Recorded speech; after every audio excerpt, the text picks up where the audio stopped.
Prime Minister will deliver a stark message to EU leaders when he makes his first trip abroad as Prime Minister this week. He'll tell Angela Merkel, Emmanuel Macron and others that they need to strike a new deal or the UK will leave on the 31st of October without an agreement. Meanwhile, more than 100 MPs from all sides of the House have urged the Prime Minister to recall Parliament, warning the country is on the brink of an economic crisis. Well, the former Brexit Minister, now Energy Minister, Kwasi Kwarteng, is here. Very good to see you, Minister. The Prime Minister is effectively saying no deal is unstoppable if we want that to happen. Isn't he? Is that actually the case? What he's saying is that we're going to leave with or without a deal on the 31st of October. And the reason he's saying that is that this has gone on too long. It was actually the policy of the previous government, Theresa May's government, that no deal was better than a bad deal. And I heard her say that, as many people did, hundreds of times.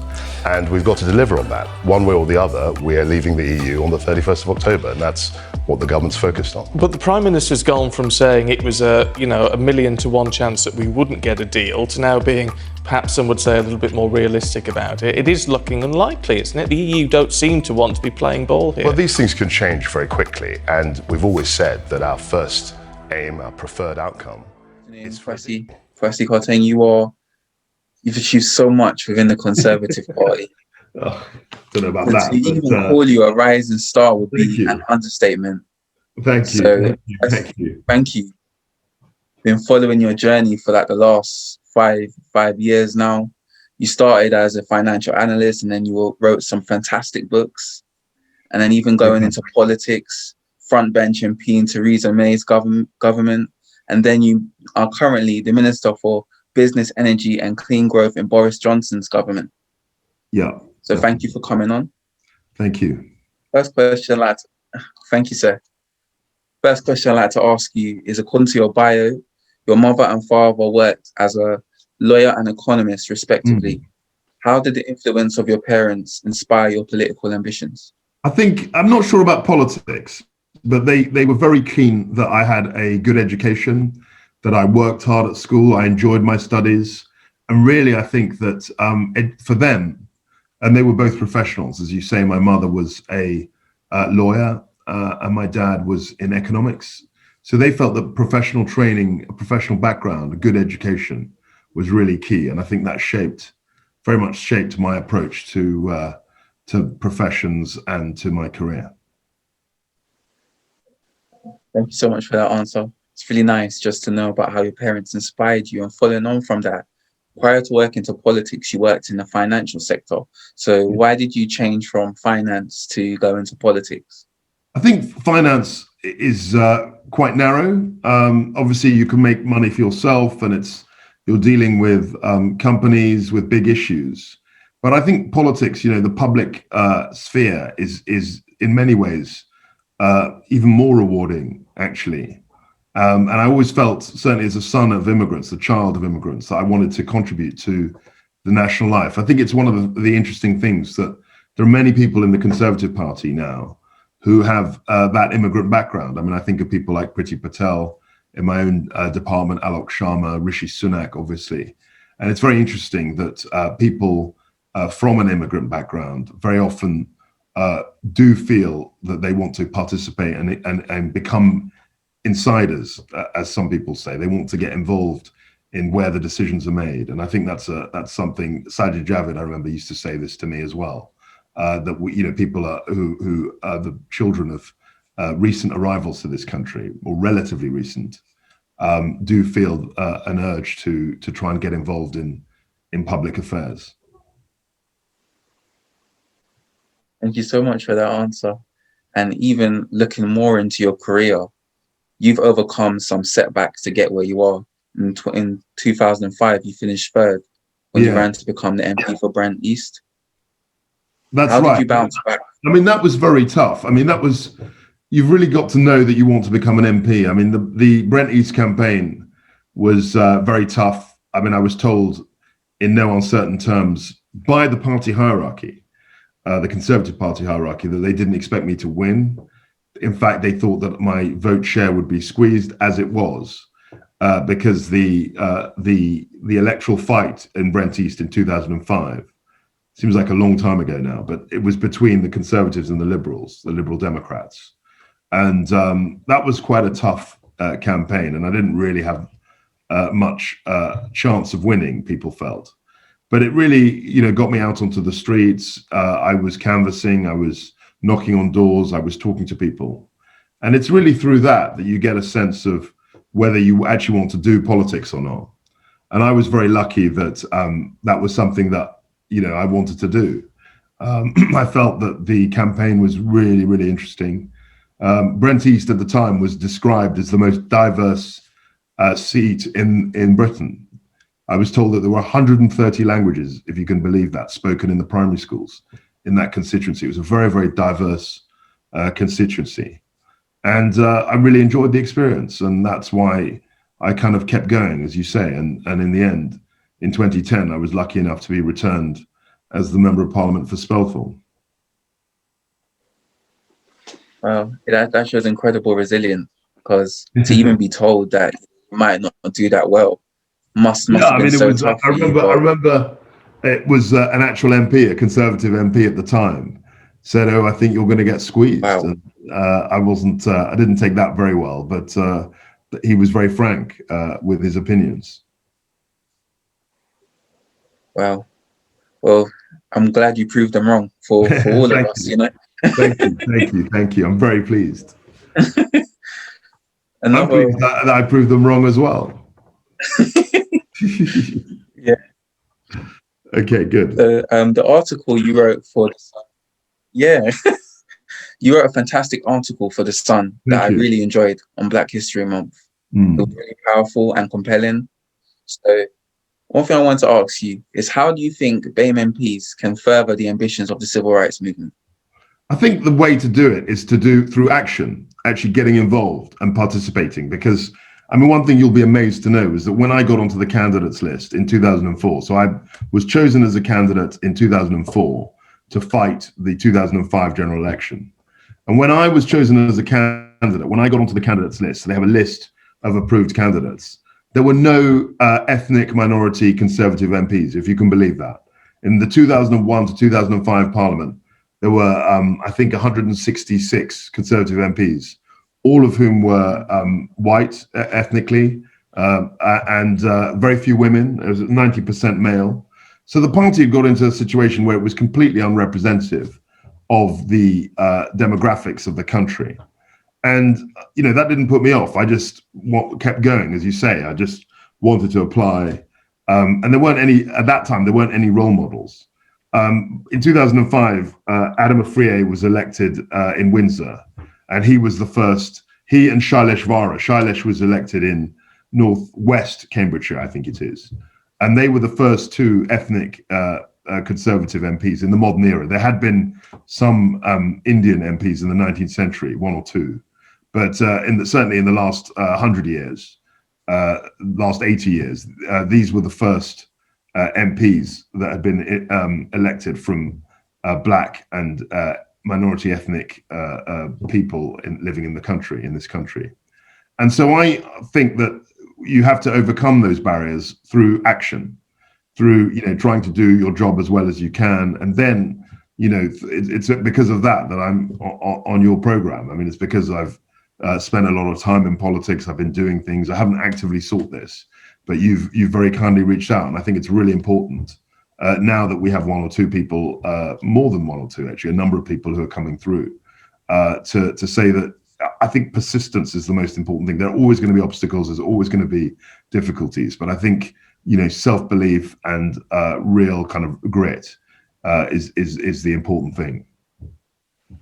Thank you for that answer. One thing that I've liked throughout your career is that it inspires so many young people from the BAME community to get into politics. I'm delighted to hear that. I'm delighted to hear that. I didn't actually know that, but thank you. Yeah, a lot of people, you may be surprised, but there's a lot of people that look up to you. When I told the young people that's great. at my church, you're being very nice. You're being very kind. I don't know where to look. But no, that's good. But I think you've got to have, and this is where I love the faith-based, your faith-based approach. My mother is a Methodist lay preacher, and I think if you have that faith, you have much more kind of inner resources and strength. And, believe me, you have to have those things in order to forge a career in politics. People are sniping all the time. People are saying things. People are, you need a very thick skin. You need to have self-belief. And I think the faith element does actually strengthen that. Thank you. I never actually knew your mother was a lay minister. That's incredible. Yeah, she's a lay Methodist minister. Absolutely.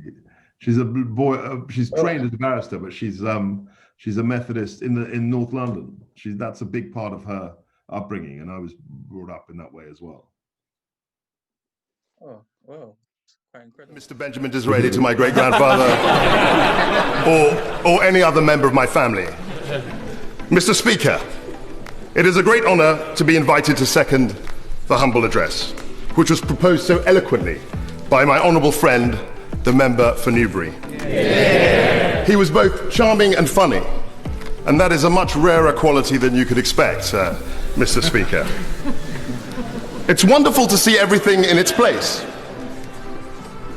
We have you, Mr. Speaker. We have the government.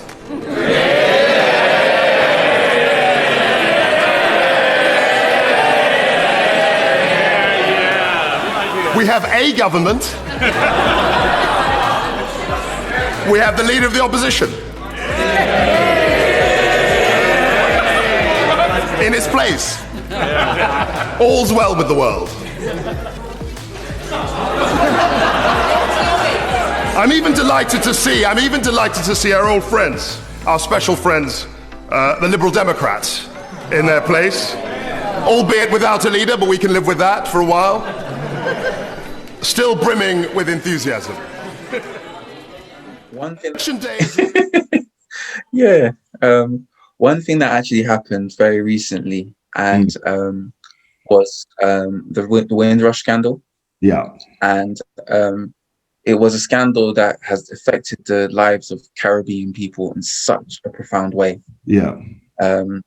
What have the Conservatives learned from an event that resulted in great distrust towards the Home Office, but in general, the government as well? I think that was very unfortunately handled, and I think there were mistakes definitely made that we're learning from.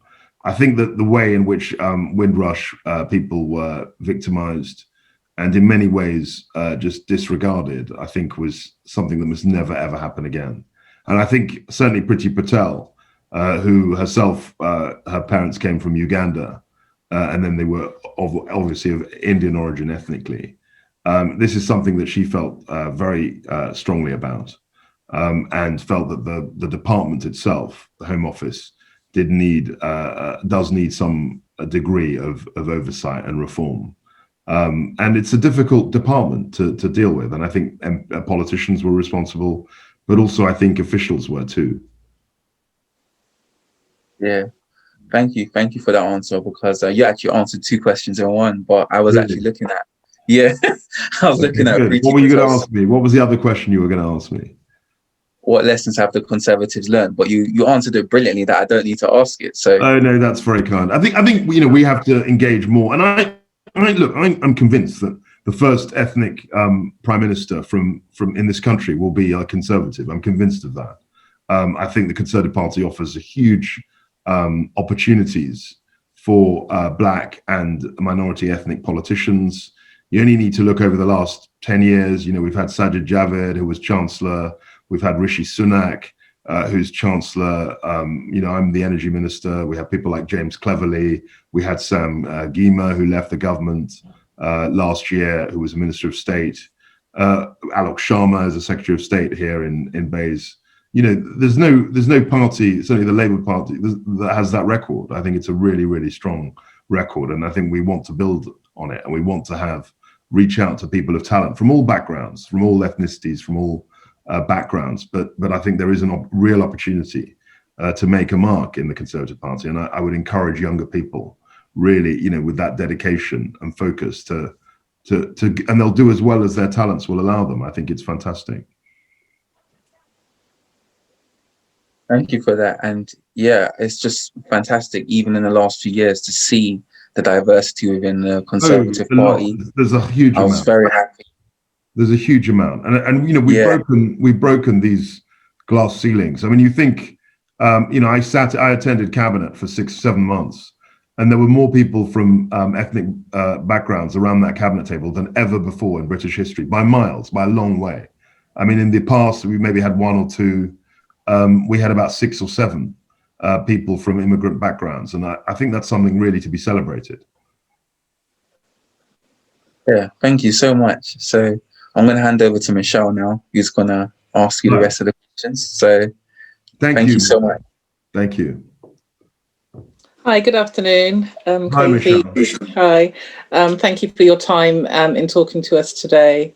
So my first question is, when you're not in politics, what do you do? What are your hobbies? What do you do to relax? So Micah mentioned the fact that I love history. I'm really interested in imperial history. I like doing research. I like I like music. I like recreation. I have my Netflix. But one of my slightly unusual passion is historical research. Obviously, it's much harder to do that now with COVID and all the restrictions and all of that. But I do like history. I love African history. I love British Empire history, and I wrote a book about that. And I'm writing other books about imperialism. I think it's terrible, some of it, but it's fascinating at the same time. And I'm very interested in American history now, and the history of the slave trade and slavery and the appalling legacy of that. So I read a lot about these subjects. Excellent. I've actually just purchased your book, The Ghost Empire. Ghost Empire. Yes, of Empire. So I've just started. I was listening to a debate that was up on YouTube, and I'm so sorry it's gone right out of my head, but it was really good actually. I thought I'm fascinated by, and I do a lot of.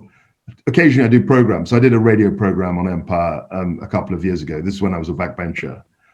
When I had a bit more time to do these things. As a minister, it's almost impossible to do research, but I try and keep my hand in. I try and, once in a while read about, and I follow debates. I mean, I was very interested in the Black Lives Matter debates. And I read about the slavery, the legacy of slavery, because I think it is slightly different in America. I think we face, as a community, big problems in Britain.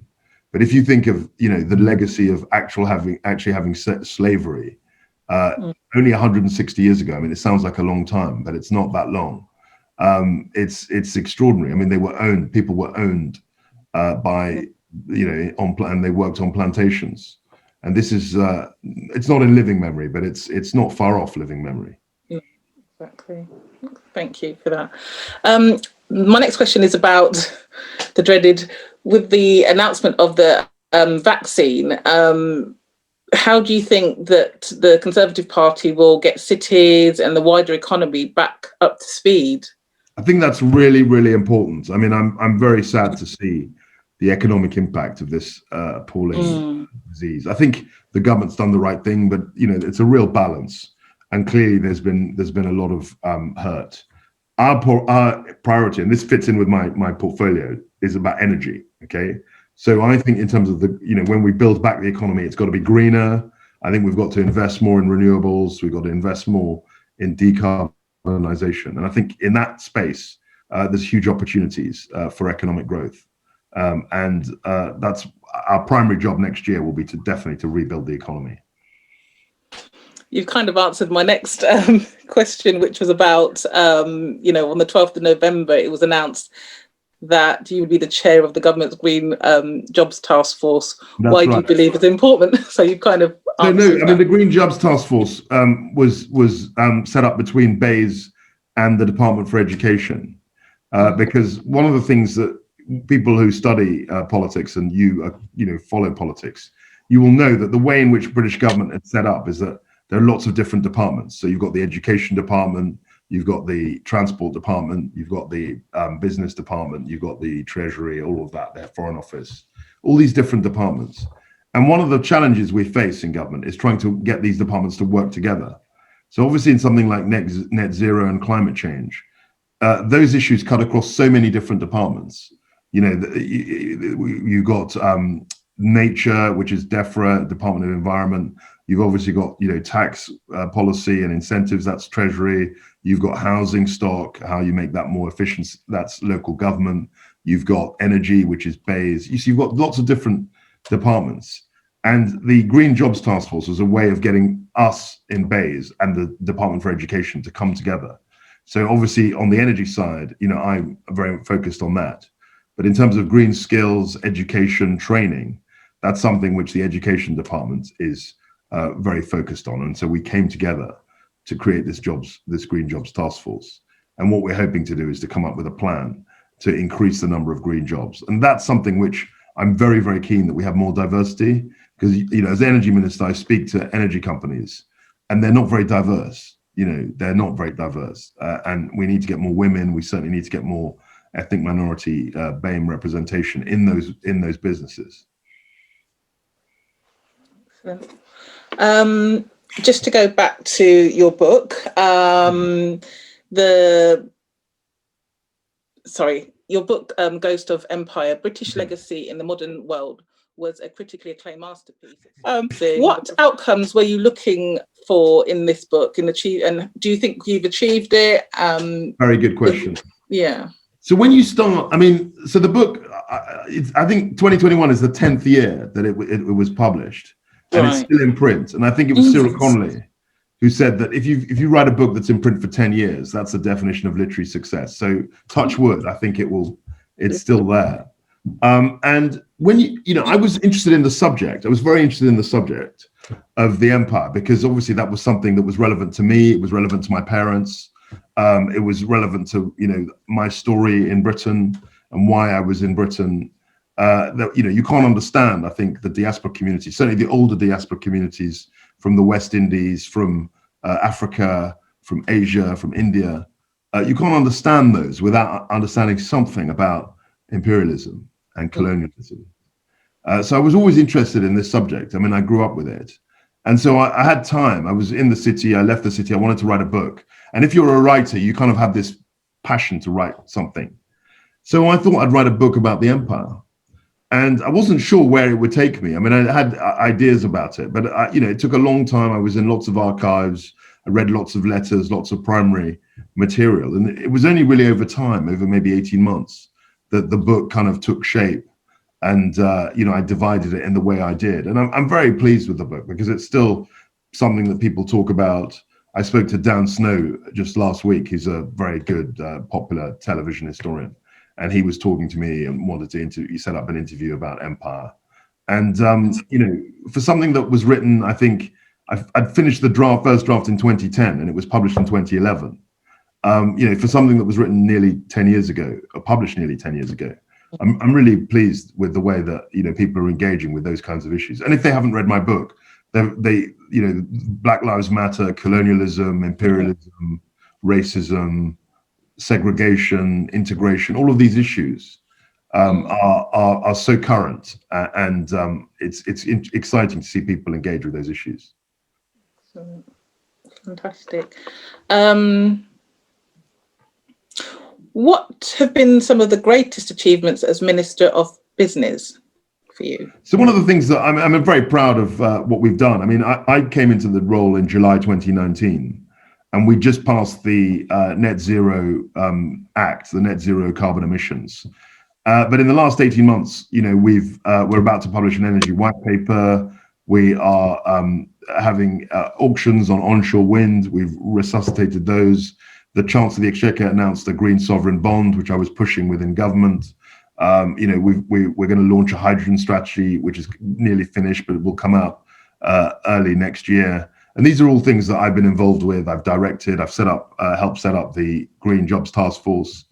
So there are lots and lots of things that are happening. It's a very dynamic part of government, and I think once we've published all these papers, we're going to start delivering on the policy. And I think in 2 years, I don't know how long I'll be in the job, but in 2 years' time, we'll be in a completely different place. It's very exciting to predict what's going to happen in these votes. But what happened last night was that the Parliament rejected, essentially has taken control of the order paper. So they've got this bill. And the bill they're proposing, I think, is completely unhelpful and totally ties the Prime Minister's hands. If you actually read the bill, it says that the Prime Minister essentially has to agree to whatever the EU says, whatever the extension that the EU proposes, the Prime Minister has to agree to. It proposes an extension to the 31st of January next year, which I can't for the life of me understand how that's going to make things any different. And the important point is that we had a referendum 3 years ago and we still haven't delivered on it. And it seems obvious to anyone looking at this that this parliament, this hung parliament, is doing all it can to frustrate the referendum. And we can't accept that. The Prime Minister has said repeatedly that he won't accept that. Hypothetical. Here's a hypothetical for you. Sure. The other side today win their vote about blocking no deal. There is a suggestion that the government will then try and just not put that forward to the Queen before Monday, when prorogation effectively starts, which means it then can't be ratified. Is that on the table as a potential government move? I haven't heard that. I think the government is very committed, like all British governments should be, to following the law. But Piers, you're quite right. There are lots of people in the Parliament who are trying to frustrate the result of the referendum. And hang on a we've minute. said Sorry, very Mr. clearly... Kwarteng, can I point Sure. out, there are also a number of people, including 21 of your own party's MPs. Nicholas Soames, grandson of Winston Churchill, Ken Clarke, Philip Hammond, Rory Stewart, politician of the year, seriously concerned about the consequences of not reaching a deal at all with the EU and the potential economic damage that we would be doing to the UK if that happens. And they have put, in their opinion, their country before their party. They just want to rule that out because, it would be economic suicide. The strength to come through and make your voice heard, I think, is really important. I do have one more question, which is just off the top of my head, really. I don't know if you'll be able to answer it, and I understand if you can't, is how do you manage, or is there, in your experience, manage racism within the Conservative Party? I think the Conservative Party has changed a huge amount. I mean, there still is pockets of it, but it's less overt. I'm not exonerating it. But, as I said, when I joined, I mean, can you picture this? When I wanted to be a Tory MP, age 28, and when I got onto the list, there were no Black or Asian MPs. I just need to reinforce that. There was, there were no role models. There was no role model. And yet, I still persevered. I still had the belief and the desire to make this career choice. So I think the party's come a long way. Now in 2020, is it perfect? No, it isn't. But I think, if I compared where we were to 2005, 15 years ago, I think it's come a long, long way. I mean, where was Priti Patel 15 years ago? Where was Rishi Sunak? These people didn't exist. Thank you. I think that's really pertinent. I suppose, I don't know if you saw the programme that was on Sunday by Steve McQueen, I think, and it was about the Black police officer. And it's similar, there were no Black police officers in his fight. So it kind of sounds very... I mean, this was in the 60s and 70s. And I remember, I don't know whether you would have seen this, but the Broadwater Farm riots in 1985. And there was a Black policeman in there. And I remember them shouting Judas. I remember that on television, shouting Judas, Judas, I mean, it was really powerful. And that was 35 years ago. And I remember it as clear as day. And I was a kid watching it. And I felt for the policeman. I thought, this is really sad. Because on the one hand, you can't say we want to play a full part and then turn on people who are, engaged in those jobs. You know what I mean? I mean, if you don't want Black policemen, I mean, what do you want? Just white policemen? Exactly. So then there's going to be a Judas. If a Black policeman is a Judas, then there are going to be Judases, unless you want a totally white police force. Yeah. I mean, I think it was silly, but it was very much part of that experience. I'm old enough to remember that. I'm old enough just to remember, the 80s. I don't remember the 70s, but the 80s I remember very well growing up.